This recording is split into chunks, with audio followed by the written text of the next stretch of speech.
Ah, the Battle of Gallipoli, a classic tale of overconfidence, underestimation, and a generous sprinkle of military blunders.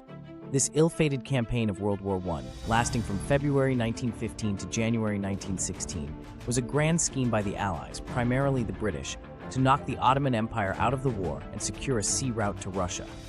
The plan? Simple.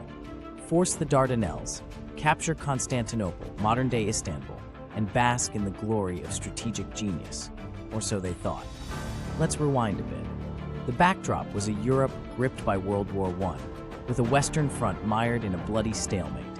British strategists, in their infinite wisdom, decided that the solution was a bold move, opening a new front in the east. The Ottoman Empire seemed like a juicy, low-hanging fruit, ripe for the picking. The British believed that a victory there would enable them to support Russia, and perhaps even encourage Balkan states to join the fray against Austria-Hungary, thus pressuring Germany. The idea was initially floated by Winston Churchill, then First Lord of the Admiralty, who had a rather rosy view of naval bombardment and its effectiveness against land targets. The British, in their customary fashion, assumed they could waltz through the Dardanelles with their battleships, bombarding their way to Constantinople and forcing Turkey's surrender. Now, onto the action.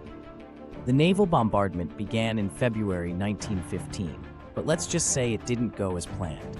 After losing several ships, the British realized that maybe, just maybe, they needed military help.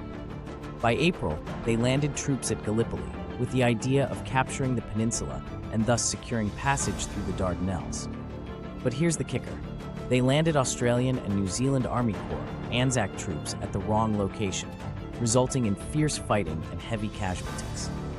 The terrain was a defender's dream, and the Turkish forces, led by the formidable Mustafa Kemal, later Ataturk, put up a tenacious fight. The campaign quickly degenerated into trench warfare, with supply problems, inadequate artillery, and a severe lack of high-explosive shells. Essentially, it turned into a smaller-scale repeat of the Western Front, but with added logistical nightmares and a formidable enemy that the Allies had grossly underestimated. By October 1915, the situation was untenable.